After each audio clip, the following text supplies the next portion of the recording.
فَبِمَا رَحْمَةٍ مِّنَ اللَّهِ لِنتَ لَهُمْ، یہ آیت بھی بڑی اہم ہے سورہ مبارکہ کی۔ اجتماعی زندگی، جماعتی زندگی، جو بھی امیر ہوں، صاحب امر ہوں، جن کے پاس ذمہ داریاں ہوں، ان کے تحت ان کے ساتھی ہیں، آخر وہ انسان ہیں، ان کے بھی جذبات ہیں، ان کے بھی احساسات ہیں، ان کی عزت نفس بھی ہے، ان کے ساتھ نرمی کی جانی چاہیے، سختی نہیں۔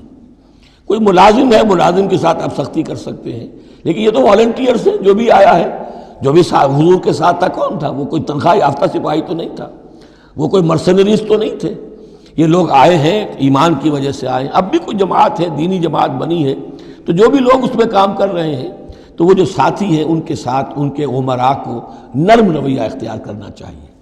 فَبِمَا رَحْمَةٍ مِّنَ اللَّهِ لِنتَ لَهُمْ، تو یہ تو اللہ کی رحمت کی بات ہے۔ اللہ کی رحمت کا مظہر ہے نبی کہ آپ ان کے حق میں بہت نرم ہیں۔ وَلَوْ كُنْتَ فَظًّا غَلِيظَ الْقَلْبِ، اور اگر ہوتے آپ تند خو اور سخت دل، لَانفَضُّوا مِنْ حَوْلِكَ، تو یہ آپ کے ارد گرد سے منتشر ہو جاتے، آپ کو چھوڑ کر چلے جاتے۔ کوئی کارواں سے ٹوٹا، کوئی بدگما حرم سے، کہ امیر کارواں میں نہیں خوئے دل نوازی۔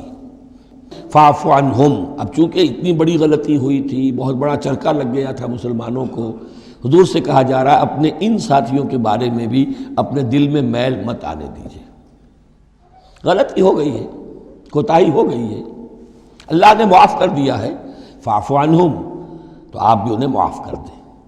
عام حالات میں بھی معاف کرتے رہا کریں۔ واستغفر لہم، جو خطا ہو گئی یا ہو جائے اس پر استغفار کیا کریں ان کے لیے۔ وشاورہم فی الامر، اور یہ نہ کریں کہ اب آئندہ ان کی کوئی بات نہیں سننی، نہیں، مشورے میں شامل رکھیے ان کو بھی، اور ان سے مشورہ کرتے رہا کیجئے امر میں۔ اس سے بھی باہمی اعتماد پیدا ہوتا ہے کہ ہمارا امیر ہم سے مشورہ کرتا ہے، ہماری بات کو اہمیت دیتا ہے۔ یہ بھی گویا کہ در حقیقت اجتماعی زندگی کے لیے بہت ہی ضروری بات ہے۔